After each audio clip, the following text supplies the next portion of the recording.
Hello dear students, welcome to a new algebra session. In this session we're going to continue working on the factorization, and today's session will be working and learning about factorization by grouping. First method of grouping, we divide the expression into two expressions, each of them formed from two terms. Then we factorize each expression using a suitable factorization. Take out the HCF between the two groups. Let's apply this method in exercise number 1. In exercise number 1, the question is asking us to factorize each of the following. As long as in this question we have 4 terms, so this is a hint for us that we can do it by grouping. How are we going to do this? The first 2 terms together and the second 2 terms together as grouping. As you know, the first thing we think about while doing the factorization is that we get the HCF out. So the HCF here is 2a. In exercise number 1, the question is asking us to factorize each of the following.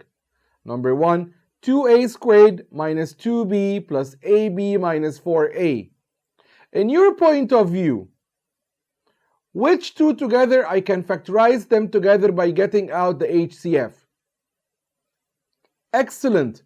The 2a squared with the 4a and the negative 2b with the ab. So I'm going to rearrange it as 2a squared minus 4a plus ab minus 2b. Then we're going to group the first 2 together and the second 2 together. If I take out here the GCF or the HCF, it will be 2a, open bracket, a minus 2, plus, and here the HCF is b. When I factorize, it will be a minus 2. To be sure that you are on the right track, you must have a common bracket between the 2 terms. So this common bracket, we write it only once, and then we open another bracket and we collect the singles, the 2a plus the b. And by this you succeeded to factorize this expression. Let's go and see number 2. Let's think which 2 terms I can factorize together. Excellent. I can take the first 2 and the second 2, and also I can rearrange it to make it as x power 3 minus 9x minus 3x squared plus 27. If I take the common factor here and the common factor here, it will be x. So what's inside is x squared minus 9. And then remember, in the second bracket, the x must be positive, right? So I take the minus 3 outside as a common factor. So what's left is x squared minus 9. Now, to be sure that I am on the right track, I have a common bracket which is x squared minus 9 multiplied by the x minus 3, the singles that are outside. Yes, you guys are right. We can factorize x squared minus 9 as well. So it will be x plus 3 times x minus 3 and then times x minus 3. You can combine the x minus 3 as x plus 3 multiplied by x minus 3 all squared. Exercise number 3. We're going to collect these 2 terms together and these 2 terms together. So the common factor here, there's no common factor, but we still can factorize it with a difference of 2 squares. So it's x plus 2y times x minus 2y. While here the common factor is negative 5. So what we have left is x minus 2y. The common bracket here is x minus 2y. So we write it only once. And then we collect the other 2 as x plus 2y minus 5. Let's now move on to question number 4. In this one, how are we going to group this? The first two together and the second two together. So the HCF of the first two terms will be 4x squared. We divide 12x cubed by 4x squared. It's 3x. And then the 8x squared divided by 4x squared, which is 2. Plus, the common factor here is 6xy. When you divide the 18x squared y by 6xy, it will be 3x and then minus 2. The common bracket is there? Yes, it's there. 3x minus 2 is the common bracket. And then another bracket, we collect the singles, the 4x squared plus the 6xy. As you can see here, we can take from the second bracket 2x as a common factor.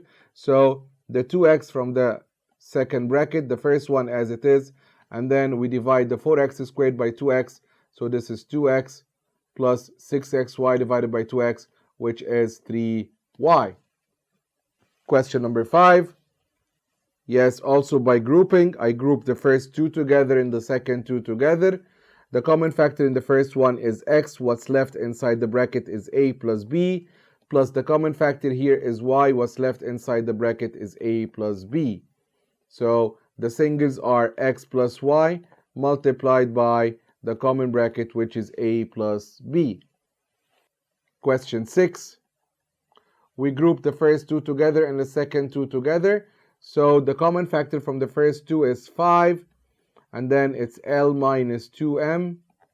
And then the common factor here is a negative a because the L must be positive. So it's L minus 2m.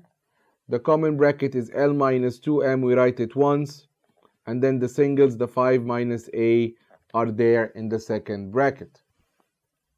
Another question, question number 7. We group the first two and the second two. When you group the first two, the common factor is a. What's left for you is m minus n. And then when you group the second two, the m minus n, there is no common factor, but we say here that the common factor is 1. So we make a plus 1 and then the m minus n. The common bracket is m minus n, and then the singles are a plus 1. Another question, question 8. We group the first two together and the second two together. So the first two, the common factor is a squared. What's left inside the bracket is a plus 1. And then the second one, the common factor is not there. So we say it's 1. And here is the a plus 1. The common bracket is a plus 1 multiplied by what's left outside, which is the a squared plus 1. We are now going to see the second method of grouping. The second method of grouping says that we divide the expression into two expressions, one of them formed from a trinomial as a perfect square, and the fourth one is a perfect square by itself. Use the difference between two squares to group them together. Let's apply this in exercise number 2. As you can see here, the first three terms are forming a perfect square of what? Of x, and this is minus, so it's minus 5y all squared. After that, the fourth term is a perfect square by itself, as the 36 is 6 squared, right? So it will be x minus 5y all squared minus 6 all squared. As a difference of two squares, we're going to open two brackets. X minus 5y as the first term, minus 6 as the second term, and x minus 5y as the first term, plus 6 as the second term. Another question, question 2. We need to arrange first. So, excellent. Let's move the 6xy in here. So it becomes x squared plus 6xy plus 9y squared minus 25. You will see that the first three terms are forming the perfect square, which is x plus 3y all squared. minus the 25 is 5 squared.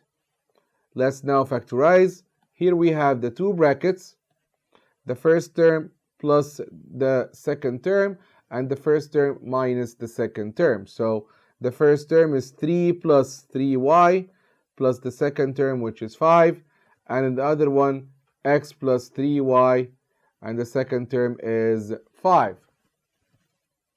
Another question, question 3. These three terms are forming a perfect square, which is x minus y all squared, minus, and here we have the c squared. Let's now factorize. Two brackets, between them in one plus, in one minus. The first term is x minus y, the second term is c, and here the first term is x minus y, the second term is c.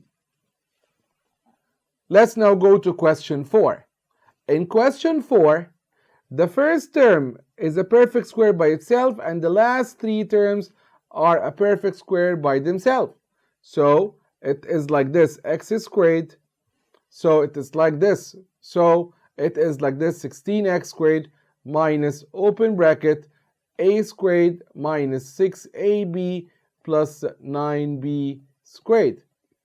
So the 16x squared is a perfect square of 4x all squared minus, and this one is a minus 3b all squared.